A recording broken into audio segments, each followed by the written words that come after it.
ભક્ત કવિ નરસિંહ મહેતા યુનિવર્સિટીમાં fintech innovation અને નાણાકીય વિષયક રાષ્ટ્રીય સેમિનારનું આયોજન કરવામાં આવ્યું હતું. નમસ્કાર, સહજ ન્યૂઝ સાથે હું છું ગોપાલ ભેસાણિયા.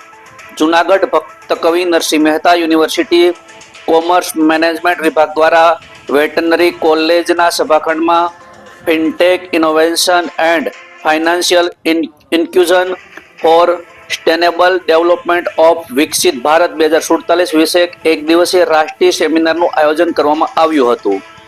આ સેમિનાર કમિશનર ઉચ્ચ શિક્ષણ અને રાજ્ય પ્રોજેક્ટ ઓફિસર શ્રી દિલીપ રાણાની પ્રેરણાથી રાષ્ટ્રીય ઉચ્ચ સ્તર શિક્ષા અભિયાન રૂસાત ઘટક નંબર 11 અંતર્ગત આ સેમિનાર કુલપતિશ્રીના અધ્યક્ષસ્થાને યોજાયો હતો. આ પ્રસંગે જૂનાગઢ મહાનગરના અગ્રણી ઉદ્યોગપતિ ગૌરવ રૂપારેલિયાએ દીપ પ્રાગટ્ય કરી કાર્યક્રમને ખુલ્લો મૂક્યો હતો. તેમણે જણાવ્યું હતું કે આજના સમયમાં શૈક્ષણિક સંસ્થાઓની જવાબદારી માત્ર શિક્ષણ પૂરતી નહીં, પરંતુ યુવાનોમાં વ્યક્તિત્વ નિર્માણ દ્વારા રાષ્ટ્ર નિર્માણની છે. વિદ્યાર્થીઓએ સમયનું મૂલ્ય સમજી સુવર્ણ અવસરનો સદુપયોગ કરવો જોઈએ. અધ્યક્ષ કુલપતિ ડોક્ટર પ્રોફેસર પ્રતાપસિંહજી ચૌહાણે જણાવ્યું હતું કે કેન્દ્ર સરકારના બજેટની સરાહના કરતા કહ્યું કે ભારત માટે હાલનો સમય અમૃતકાળ છે, જેમાં દેશને વિકાસની દિશા મળી, મોટી હરણફાળ ભરવાની તક મળી છે.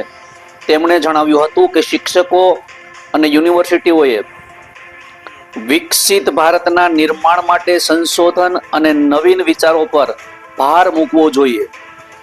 સેમિનારના કુલ 448 જેટલા રજીસ્ટ્રેશન થયા હતા. તે સૌરાષ્ટ્ર યુનિવર્સિટી કક્ષાના પરિસંવાદોના નોંધપાત્ર છે.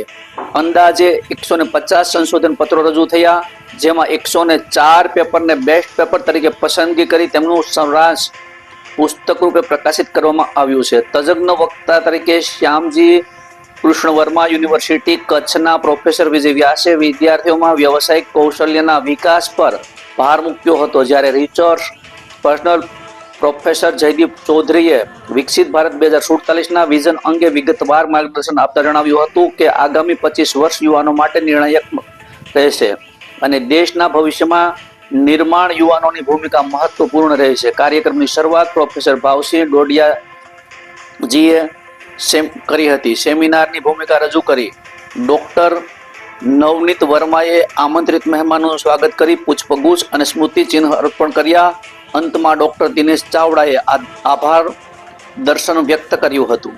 આ પ્રસંગે યુનિવર્સિટીના રજિસ્ટ્રાર રમેશજી પરમાર, હિસાબી અધિકારી શ્રીમતી કીર્તિબા વાઘેલા, વિવિધ વિભાગોના વિભાધ્યક્ષો ડોક્ટર યોગેશ યાદવ, ડોક્ટર દક્ષાબા ચૌહાણ સહિત અનેક શિક્ષણવિદો અને વિદ્યાર્થીઓ ઉપસ્થિત રહ્યા હતા.